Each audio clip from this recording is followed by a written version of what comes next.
All right, let's start with our first Valentine's Day menu item of the week because we have a bunch coming today and tomorrow. So I'm going to show you my crepes. They're so easy. And if you follow us on social media, you notice that my son Luke makes them almost every weekend for me now that I taught him how to do it. So if my 10-year-old can do it, you can do it. And everything gets done in a blender. So starting, now this makes a large batch. This makes a bunch. So if you would rather have this recipe, feel free. We just go through a lot of them in my house. So I'm gonna start in a blender. Always put the wet ingredients in first. For these dark chocolate crepes, we wanna go ahead and get the wet ingredients first so you don't clog the bottom of your blender. But 4 eggs going in. And now to this, we're gonna go ahead and add in some of our Lamers whole milk. I always for crepes recommend whole milk or 2%. You want something rich. You want these to be delicious. Lamers obviously has the best stuff, so that's what we're gonna use. Go ahead and add that in there. Now to make these buttery and delicious, we're gonna add a few tablespoons of melted butter. I love a crepe. People think they're so fancy. They're not. You make everything in a blender and it's so super, super simple. Okay, we're gonna do a half a teaspoon of salt. Just do a little bit of that sweet and salty balance. We're gonna do a little sugar, about 3 tablespoons of sugar. I'm gonna go ahead and knock out, of course, well actually let's do one more wet ingredient. Little vanilla going in. Now the only thing about crepes is that you have to make these about an hour in advance. These need to sit in the fridge because they get a little bit thicker and bubbly, and when you put them in the fridge, the bubbles disperse, they get out, and then you end up more of that buttery, thin crepe that we're looking for and not like a pancakey crepe. So they do need to sit for an hour, so make them an hour in advance. Now, of course, we gotta add in the flour. Notice there's no baking powder or baking soda or anything like that in here. We're not looking for any sort of rise. We're just looking for the flavor of a pancake, but super thin and buttery. And cocoa powder. Get it all. That's what's going to give us our chocolate. All right, so we're going to give this a good blend with Betty the blender. We're going to talk about that in a minute as well.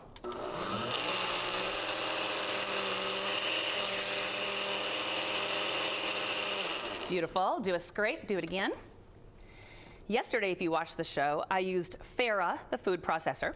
When I started this job, we got a bunch of new equipment because it was needed, and we just started naming everything because they're so pretty. We love new toys. So this one was Betty the blender.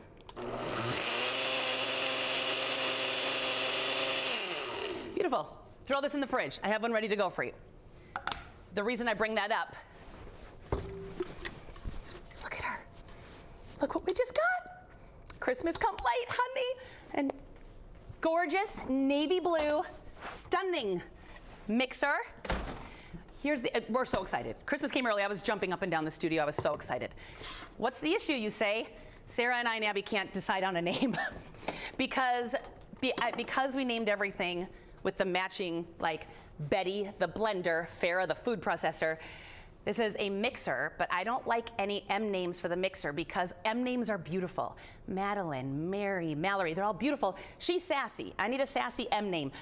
I personally think she doesn't need an M name. Sarah and Abby are fighting me. So please leave us a message and let us know what you think we should name our gorgeous but sassy mixer. This might not seem like a big deal to you, but it really is to us. Before I make some crepes, let me get our whipped cream started because I'm going to do a strawberry whipped cream that is delish. First things first, of course, now we're going to go to Lamers for the heavy cream because it makes the best, richest whipped cream. It mixes up so well. And then we're going to get this started. This is my first time turning it on.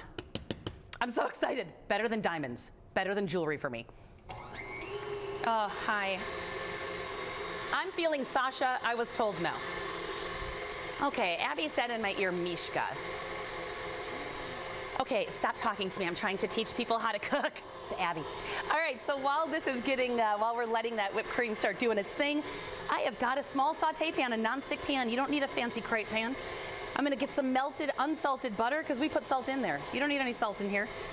Now, see that sizzle? That's what I'm looking for. You brush it with butter, but it has to have a sizzle.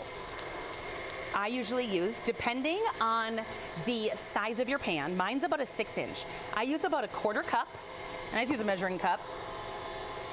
Right in the middle, and then swirl it, honey. Swirl it in that butter. I can't do it left-handed, switching to my right. Swirl, swirl, swirl.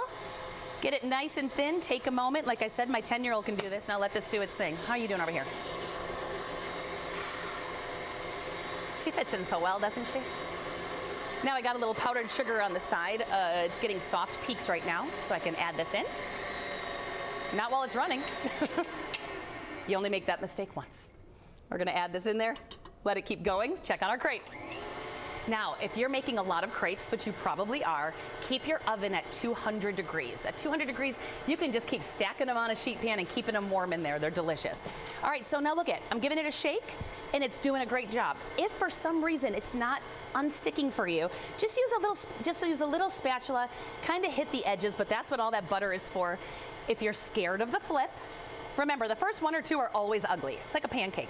You can always just, it's sturdy enough to use your spatula. You can just use that to do a flip. It'll be sturdy enough. But this is also a great time to practice the flip. Let that do its thing. How you doing over here? Mishka? Nope, Mishka's not it. I tried, Abby. I'm sorry, Mishka's not it. Sorry, Sarah. Gosh, I'm just disappointing everybody. Now, we're getting the kind of medium to hard peaks going on here. Once you get to here, strawberry jam or jelly, whatever you like. I like to do the jam because it's seedless. Get her in there. This is gonna give it that chocolate-covered strawberry feel. Whip that in. You go ahead and move right off. Let's do it again. Get a good sizzle. Oh, calm down here. Get a good sizzle. Love that. See how I'm getting the sides as well, so that way it just slides right out. Quarter cup going in. My son makes such a mess, by the way, when he does this, so just beware that it is slightly messy when the kids do it because they drip everywhere. Swirl, swirl, swirl. Let that hang out. All right. Now, my strawberry whipped cream is done. That's as easy as that can be.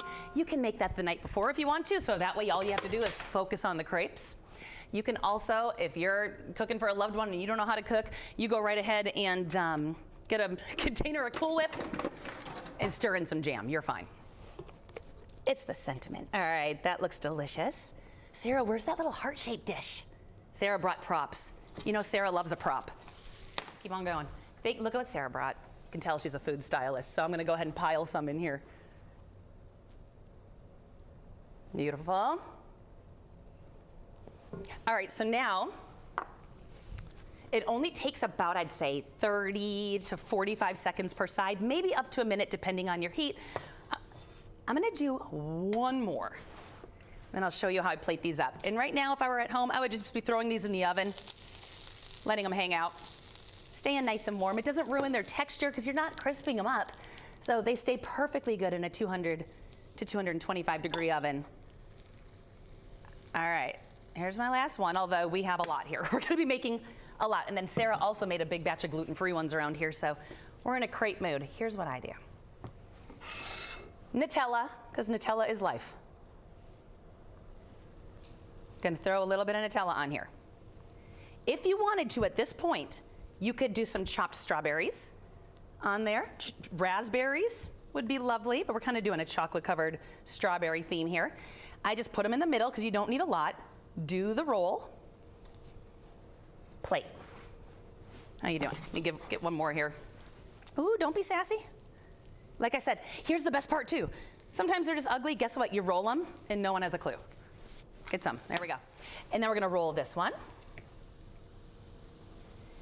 And now we've got our whipped cream. Maybe I'll put it on the side like this. I'll squeeze one more on, but I have a little thing you can do to make it extra special. So you just, in any grocery store, you can find freeze-dried strawberries. You get them, you crush them. Just crush them with a rolling pin in a little baggie. And then once, you know what, I'm changing my mind as we go. So you can see how well I plan these things. I'm gonna do this. I'm gonna keep the whipped cream to the side. I'm gonna make one more crepe. Look how easy this is. And if Valentine's Day means a lot to the woman in your life, the mom in your life, have the kids do this part too. They can really help with the rolling and the making it pretty. But I crushed the strawberries, the freeze-dried strawberries, in a little sieve. Look at strawberries right over the top. It's messy, but it's pretty, and I might even do a little scoop of whipped cream right on top, maybe a little chopped strawberries. It's easy, it's gorgeous, it's delicious. I hope you make it. I'm gonna go ahead and post this recipe on our website.